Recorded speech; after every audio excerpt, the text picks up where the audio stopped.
Hello everyone, welcome back in my YouTube channel. So आज मैं आपको पढ़ाने वाली हूँ क्लास 10th मैथमेटिक्स का चैप्टर 5 समांतर श्रेणी यानी एपी अर्थमेटिक प्रोग्रेशन का एक और क्वेश्चन हमारे सामने लेके आई हूँ।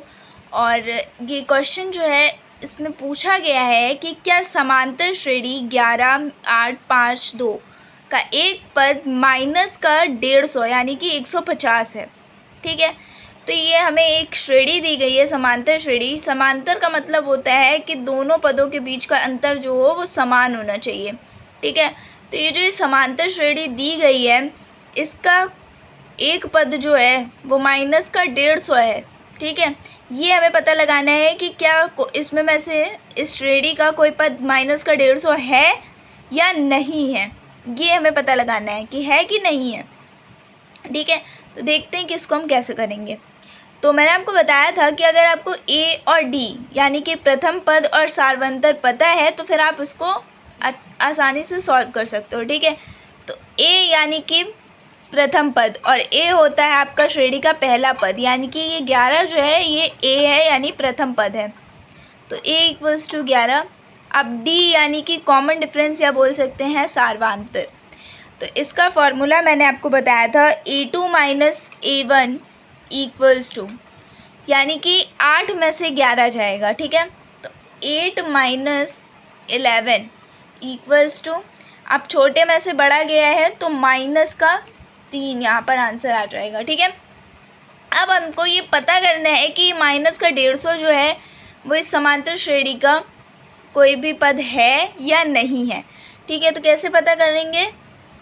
एनवा पद जो है माइनस का 150 यानी कि माइनस का 150। ठीक है, तो मैंने इसका फॉर्मूला आपको बताया था a plus n minus 1 into d, है ना। तो ये कितना होना चाहिए, माइनस का 150। अभी इस क्वेश्चन में आपका माइनस का 150 है या नहीं है वो हमको पता करना है, तो हम इसी फॉर्मूले से पता करेंगे। अब a का मान है आपका 11 यानी प्रथम पद, plus n minus 1 into D जो है वो है आपका माइनस का 3 इक्वल्स टू माइनस 150 यानी कि 150। अब 11 प्लस, अब मैंने आपसे कहा था सार्वांतर जो होता है उसका मल्टीप्लाई पहले हम एक बार n से करते हैं, देन उसके बाद फिर 1 से करते हैं। ठीक है, जो यहाँ पे हमें n माइनस 1 दिया गया है, पहले हम n से करेंगे फिर हम 1 से करेंगे। ठीक है, तो पहले जब आप n से करोगे तो यहाँ पर आपका आंसर आएगा 3n और प्लस माइनस माइनस हो गया, है ना। तो यहाँ पर आ गया आपका 3, क्योंकि 3 1 ज़ा 3 इक्वल्स टू 150। ठीक है, अब देखो, अब ये जो ये 11 है और ये जो ये 3 है इन दोनों को हम जोड़ देंगे। ठीक है, तो जोड़ने पे इसका आंसर कितना आएगा 14 और फिर यहाँ पे निशान देखो प्लस और माइनस है, प्लस माइनस माइनस होगा, तो यहाँ पे minus 3n equals to minus का 150। ठीक, अब मैंने आपसे कहा था कि n वाली वैल्यू को हम सिर्फ इधर रखते तो हम माइनस का 3n जो है उसको इधर रखेंगे और ये माइनस का 150 इधर प्लस में है 14, इधर जाएगा माइनस में हो जाएगा तो माइनस का 14।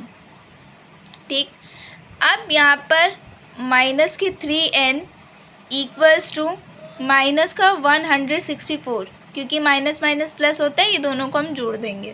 ठीक, अब ये निशान जो है वो हटा देते हैं, तो n इक्वल्स टू 164 अपॉन में आ गया आपका 3।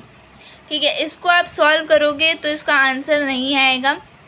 ठीक है, तो एक चीज़ और जान लो कि आपका जो ये nवा पद होता है, ठीक है, ये हमेशा एक पॉजिटिव डिजिट होनी चाहिए। जो nवा पद है वो कभी भी माइनस में नहीं आएगा, मतलब नेगेटिव में नहीं आएगा, कभी भी बटे में इस तरीके से नहीं आएगा। ठीक है, और कभी भी पॉइंट में नहीं जाएगा। तो वो nवा पद जो है वो ये माना जाता है कि ये जो ये माइनस का 150 है ये आपका कोई भी पद नहीं है समांतर श्रेणी का। ठीक है, इस वजह से क्योंकि इसका आंसर जो है वो बटे में आया है ठीक है, तो बटे में आंसर आए, पॉइंट में आंसर आए या माइनस में आंसर आए तो आपका ये nवां पद नहीं है। ठीक है, nवां पद आपका सिर्फ धनात्मक पूर्णांक होंगे, यानी कि जो पॉजिटिव नंबर हों। ठीक है, तो उम्मीद करती हूँ कि आपको ये समझ में आया होगा। कोई डाउट हो तो आप मुझे कमेंट बॉक्स में कमेंट करके पूछ सकते हो। मिलते हैं अगले वीडियो में। Thanks for watching.